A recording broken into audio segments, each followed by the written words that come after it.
Vic, why didn't Bryce Huff work out here? Well, I think the one thing is he was getting better, and when he hurt his hand, um, he tried to play with it a couple weeks. It wasn't going good because he was reluctant to use his hand, and then when they operated on it, he had to play with a big cast on his hand, which basically rendered his hand useless, and then rendered your arm useless because you can't use your hand. That really, had an effect on him. And, we just come out of draft season, and first thing you see when they put a guy's name up on the board, his hand size, his arm length, well, he lost all that. And in that, while he was out, Nolan got more snaps, Jalix got more snaps, and things evolved. But I think he'll do fine in San Francisco. What kind of role do you envision for Jahad Campbell? And specifically as a pass rusher, how did you evaluate him?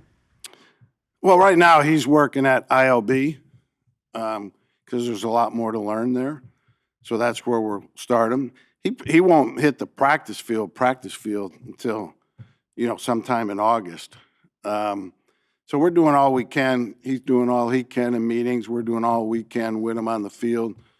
I take him to the side and do an individual drill with him that's suited to what he can do right now. So he's working good and trying to pick it up. When you see him, though, do you see pass rush upside with Jahad? Potentially. What would it take to realize that? Getting him out there. How do you feel about the edge rusher situation, like the fact that Sweat is parted, BG has retired, Huff has been traded, and you have two young returning guys, and you have a couple free agents. How do you feel about that position? Yeah, I feel good about Nolan. I think we'll feel good about Jalix, now that he's going to get a lot of reps and develop. He played good for us down the stretch last year and played a lot, as you saw. So I feel good about those two guys, and I think they'll continue to improve. We've got Uche, we've got Aziz, we've got three other guys there. I think we'll be fine. What are you looking to find out about Cooper as you're, trying him out at base, that corner in that plan right now? With Cooper DeJean? Yeah, we'd like to keep him at nickel. And then in our base package, we'll find a spot for him, either at corner or safety. What's the benefit of someone who can play inside at nickel and outside in base? Because you'd have to find, someone at corner at the nickel size with like 80% of snaps. Yeah, I think a lot of it will end up depending upon how the rest of the guys develop and where do we most need them. So it will be determined by what's best for him and what's best for the team. And it'll probably, what's best for the team will win out in that decision. But he's capable of playing corner and he's capable of playing safety. What's your also. what's your view of the guys who are developing, whether it's Keeley, Matt, Adoree, how do they look and how comfortable are you with them starting on the outside right now? Well, it's always hard to tell this time of year, without the pads on even at that position. But I think both those guys are making good strides. They're both into it, and they know there's a job there to be had for somebody. And I think they've had good off seasons, both of them. What's your view of the Lacuba Sydney competition? It's a competition that, it's going to take a training camp, a few preseason games to sort out. And Tristan's in that too. What do you like about? Sure. Let's not get too testy there, boys. What are the pros for Sydney going in terms of having the experience that he has? How does that help him? Well, his experience came in 23, not 24. Last year at this time, he wasn't doing anything and didn't do anything really till the middle of October. So he lost all the, this time of year, training camp, early part of the season, and really never got many reps with us defensively. He did play in the last game against the Giants and did fine. But, it's a new system from what he had in 23. So, yes, he's sitting in meetings, but that only goes so far. You got to get out there and experience it and build on it, and he lost that last year. So that he's going through that process now, and he's doing fine. You mentioned Jihad, also N'Kobe's got a difficult rehab, so Trot, you started with Trot. How are you going to work that until those guys are ready? And does Zach play Mike in that situation? Yeah, well, Zach can play either spot. Again, that will, just like with Cooper, wherever we need him the most, what's best for the team, which will be determined some by who the next guy is, until N'Kobe comes back, which, you know, he won't be back for a while. You know, we'll that'll be TBD, you know. That'll be a good question after 2 preseason games. What do you like about the idea of Cooper at safety, and what will go into determining whether he plays at safety or the outside? Well, I think he would play very well at safety. I think it suits his skill set, things that he does well. I just think he would do very well in there. How many, you guys, we played 21 games last year. How many base snaps do you guys think we played? 20%. 75? No, you're way off. 30. It's like 15% around. Yeah, about 160 total. So- Is that part of your like philosophy of having like your 5 best defensive backs out there in the secondary, no matter? Well, in last year's case, we evolved to that because once Cooper started to play very well, it got him on the field more. It was a much better fit for our edge guys. They could play nickel end instead of having to play 3-4 outside backer. So last year, it was a good fit for where we were personnel-wise. This year, that could change. Where did you Drew? factor into the decision to have Jordan Davis pick up his 5th-year option? And what does he need to do in his 4th year to warrant that decision? Yeah, I mean, I didn't have anything to do with that decision. You know, that's Howie's. But Jordan last year, I would say the last 7 or 8 games, including the playoffs, played very well down the stretch. And I think that's carried over into this offseason, and I anticipate it carrying over into the season. I think he's in the best shape that he's ever been in, which he kind of got into late in the season last year, and he's carried it over. So I think he's going to do very well for us this year. You don't typically see that. Can I just follow up real quick on that? You don't typically see guys get in their best shape late into the season. Why did it take so long for him to get in his best shape?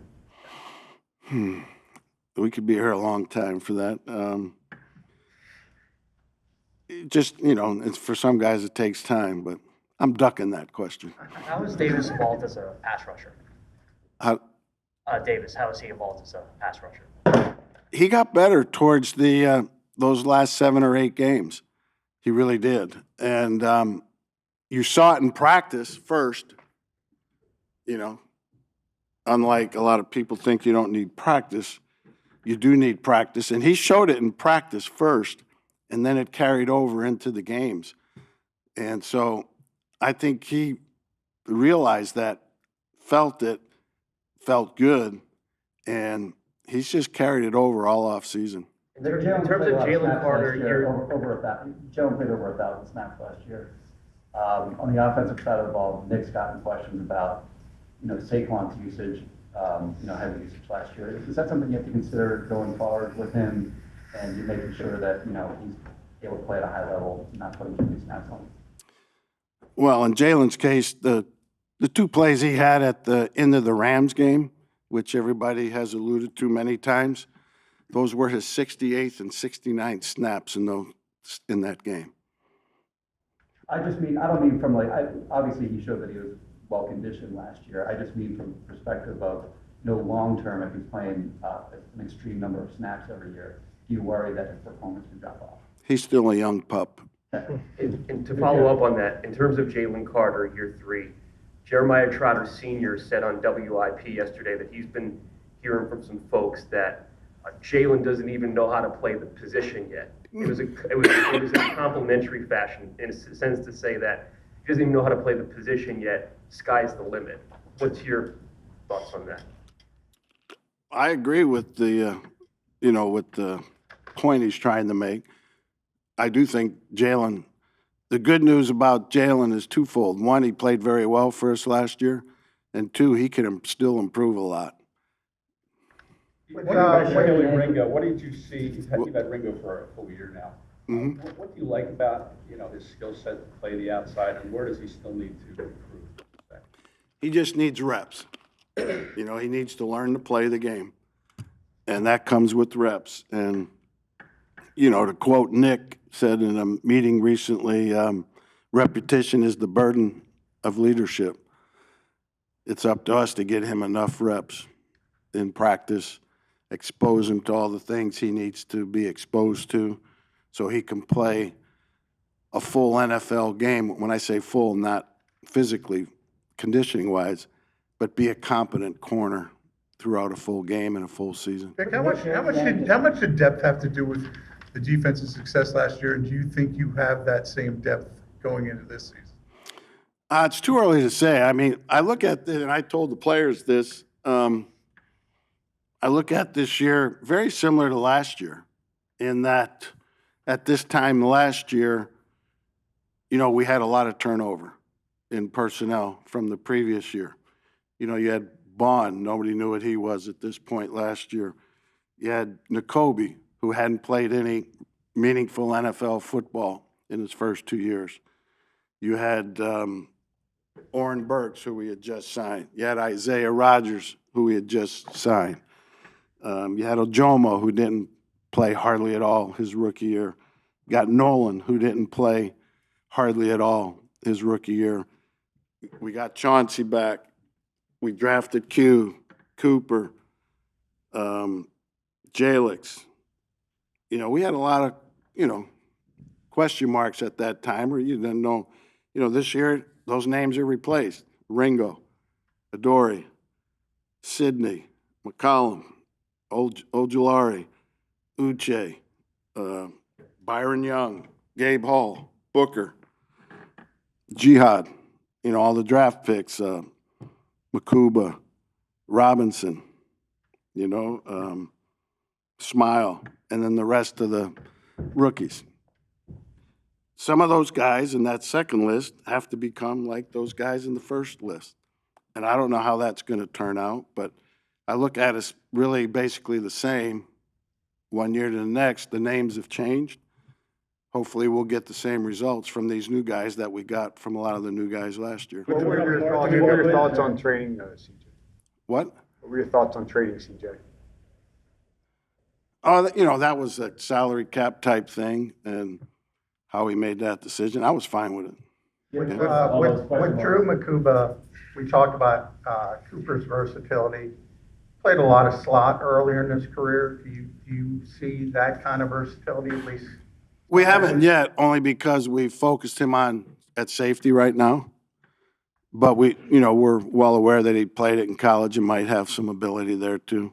Given all that Last one, turnover please. that you talked about, of the three levels of the defenses, is there one area where it's keeping you up most at night, or you're most curious about what the answers are going to be? No, really, it's all of them, because, until Nakobe comes back, which won't be anytime soon, you got that to fill. We got to get guys in our edge rotation, minus the guys we lost last year. You got to replace Milt, and his snaps, which I think will be done with guys we already had here, with the addition of Robinson. Obviously got to have starting safety, a starting corner. So it's kind of spread equally. The one that matters most? They all matter. We've heard the anecdote of you bringing the team together, or the defense together rather, to review the second half of the Super Bowl. Why was that important for you that day to do that? That was fake news. Oh, that was- Yeah. Never did that. I actually brought them together on that day to compliment them on how well they played in the Super Bowl. There was not a negative word spoken. Glad we clarified that. Huh? I'm glad we clarified that. Fake news. Thanks, guys. Okay.